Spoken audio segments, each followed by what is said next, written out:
నమస్తే, నేను Maruthi Ram. One voice న్యూస్కు స్వాగతం. రాజన్న సిరిసిల్ల జిల్లా తంగళ్లపల్లి మండల కేంద్రంలో ప్రభుత్వం చేపట్టిన ప్రజాపాలన కార్యక్రమంలో ప్రభుత్వ విప్ వేములవాడ శాసనసభ్యులు ఆది శ్రీనివాస్ పాల్గొన్నారు. ఈ సందర్భంగా ఎమ్మెల్యే మాట్లాడుతూ ప్రజల ఆశీర్వాదంతో అధికారంలోకి వచ్చామని, ప్రమాణ స్వీకారం చేసిన 2 రోజుల్లో ప్రగతి భవన్ను ప్రజాభవన్గా మార్చామన్నారు. తెలంగాణ రాష్ట్రాన్ని ఆదర్శంగా ఇతర రాష్ట్రాలు తీసుకునే పరిస్థితి వస్తుందన్నారు. అందరికీ ప్రభుత్వ ఫలాలు అందించడమే ప్రభుత్వ లక్ష్యమని తెలిపారు. ప్రజల మధ్యలో ఉండి ప్రజల ఆకాంక్షలకు అనుకూలంగా పనిచేస్తామన్నారు. నియంతృత్వ పాలన పోయి ప్రజాపాలన వచ్చిందన్నారు. ఈ కార్యక్రమంలో జెడ్పీటీసీ పూర్మని మంజుల లింగారెడ్డి, సర్పంచ్ అంకారపు అనిత రవీందర్, ఎంఆర్ఓ వెంకటలక్ష్మి, ఎంపీడీఓ లాచ్యాలు, గ్రామ పంచాయతీ పాలకవర్గం, గ్రామస్తులు పాల్గొన్నారు. కేంద్రంలో నేటి ప్రజాపాలన కార్యక్రమ సభాధ్యక్షురాలు గ్రామ సర్పంచ్ అనిత గారు, అదేవిధంగా తంగళ్లపల్లి జిల్లా పరిషత్ సభ్యురాలు మంజుల గారు, గౌరవ ఎంఆర్ఓ గారు, గౌరవ ఎండిఓ గారు, తంగళ్లపల్లి గ్రామ పంచాయతీ పాలకవర్గ సభ్యులు, తంగళ్లపల్లికి సంబంధించినటువంటి పెద్దలు మహేందర్ రెడ్డి గారు, అదేవిధంగా ప్రకాష్ గారు, రామసత్తన్న గారు, రవీందర్ గారు, సర్పంచ్ గారి పట్టి అనంతలు, తంగళ్లపల్లి నాయకులు శివ గారు, మా గ్రామ శాఖ అధ్యక్షులు గడ్డ నరసయ్య గారు, దేవరాజు గారు, మా ప్రవీణ్ ఎక్కడ మా అధ్యక్షులు, మా గ్రామ శాఖ అధ్యక్షులు ఉన్నారు. చాలామంది వివిధ రాజకీయ పార్టీలకు సంబంధించినటువంటి సామాజికంగా సేవలు అందించే వాళ్ళు మా సోదరిమణి చంద్రకళ గారు, అందరికీ నా హృదయపూర్వక నమస్కారం ఈ సందర్భంగా తెలియజేస్తూ, ప్రతిష్టాత్మకమైనటువంటి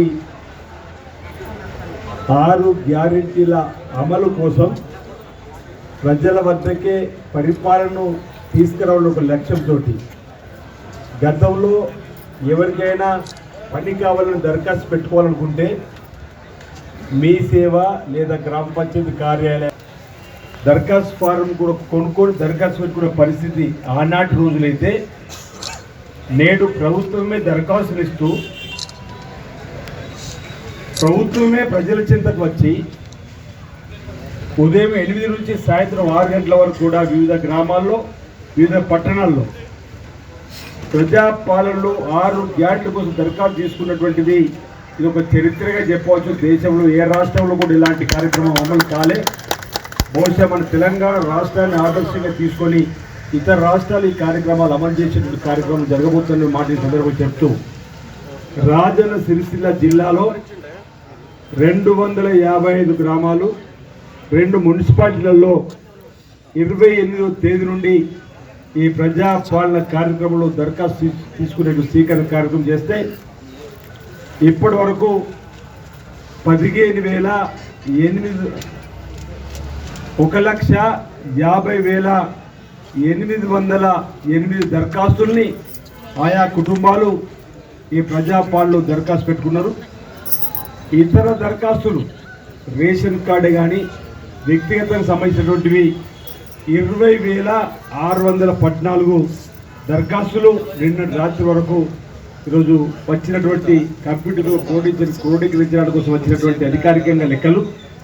మేము అనుకుంటున్నాం ఈరోజు ఆఖరి రోజు వరకు మరో 30,000 దరఖాస్తులు రావచ్చని చెప్పని, ఇంచుమించు 1,80,000 కుటుంబాలకు సంబంధించిన దరఖాస్తుల్ని మరో 5 రోజుల్లో, ఈ రోజు నుంచి రాగానే రేపటి నుంచి మరో 5 రోజుల్లో వీటన్నిటిని కూడా కంప్యూటర్లో క్రోడీకరించి ప్రభుత్వం పంపించే ఏర్పాట్లు కూడా చేసేటువంటి కార్యక్రమం జరుగుతుందని మాట సందర్భం చెప్తూ, ఇటీవల జిల్లా కలెక్టర్ గారితో అయినటువంటి సమావేశంలో వీటన్నిటిపైన చర్చ జరిగినప్పుడు ప్రభుత్వం యొక్క ఆలోచనను ఈ జిల్లాలో ఉన్నటువంటి అందరి పేదలకి సంక్షేమ రంగంలో అందరికీ చెప్పినటువంటి ఆలోచన తీసుకొని ముందుకు పోతున్నటువంటి పరిస్థితి ప్రభుత్వం ఉందన్నమాట.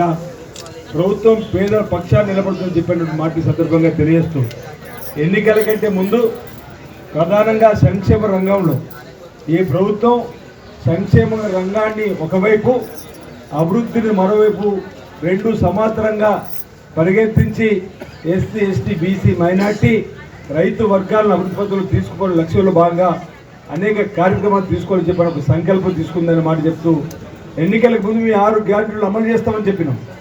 వాటి సాధ్యాలు పెట్టి చర్చ జరిగింది గ్రామాల్లో. కుల సంఘాల వారిగా, మహిళా సంఘాల వారిగా, యువకులు కూడా సంఘాల వారిగా, విద్యార్థులు, నిరుద్యోగులందరూ కూడా ఈ సాధ్యాలపైన చర్చలు జరిపి తెలంగాణ రాష్ట్ర వ్యాప్తంగా ఉన్నటువంటి ప్రజానీకం అంతా కూడా ఈసారి మార్పును కోరాల్సిందే. ఈసారి గతంలో కూడా ఈ దేశాన్ని, ఈ రాష్ట్రాన్ని పరిపాలించిన అనుభవం ఉన్నటువంటి కాంగ్రెస్ పార్టీకి అవకాశం ఇద్దామని మీరందరూ కూడా కాంగ్రెస్ పార్టీ పరిపాలనకు అవకాశం ఇచ్చిన సందర్భంలో మీ అందరూ కూడా పక్షాన ధన్యవాదాలు తెలియజేస్తూ తంగలపల్లి మండలం ప్రజానీకుడు కూడా ఆ క్రమంలో అభివృద్ధి వైపులో అడుగులు వేస్తూ ఉంది. 7వ తేదీన రేపటి రోజు మేము 3వ తేదీ జరిగిన ఎన్నికల్లో సుష్టమైన మెజార్టీ రావడం జరిగింది మీ ఆశీర్తోటి. రేపటి రోజు 7వ తేదీన గౌరవ ముఖ్యమంత్రిగా రేవంత్ రెడ్డి గారు అదేవిధంగా మంత్రివర్గ సదస్సు ప్రమాణ స్వీకారం చేసిండ్రు. రేపటికి 30 రోజులు పూర్తవుతున్న సందర్భంలో ఈ ప్రభుత్వం ఈ 6 గ్యారెంటీలు 100 రోజులు అమలు చేస్తామన్నాం. ప్రమాణ స్వీకారం చేసిన 2 రోజుల్లోనే నాకు బాగా గుర్తు, వారు ప్రమాణ స్వీకారం చేసిన మరుక్షణం ప్రగతి భవన్ను ప్రజా దర్బార్గా మార్చిండు. ఈ ప్రజా పాలన కూడా తెరదీసిండు మొదటి ప్రసంగంలో. దాంతోపాటు ప్రధానంగా ఇచ్చిన హామీలు అమలు చేయడానికి శ్రీమతి సోనియా గాంధీ గారి పుట్టినరోజు సందర్భంగా మహిళా తల్లులకు ఆర్టీసీ బస్సులు ఉచిత ప్రయాణం అన్న మాట చెప్పినాం, ప్రారంభం చేసినాం.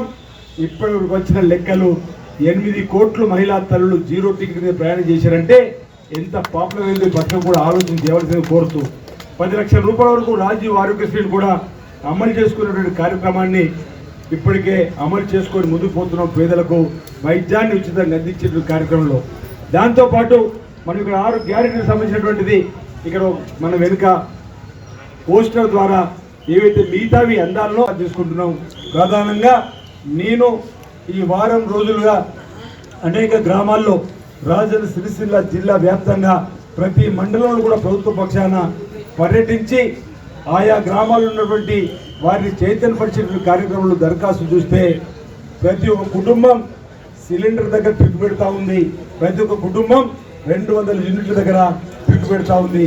మన ప్రాంతం పేద ప్రాంతం, పేద ప్రజలు 200 యూనిట్ల లోపల కాల్చుకున్న వారికి ప్రతి గ్రామంలో 98%, పట్టణాల్లో తప్ప ప్రతి గ్రామంలో 98% ఉచితంగా 200 యూనిట్లు కరెంటు అందుకోబోతున్న మాట సందర్భంగా చెప్తా ఉన్నా.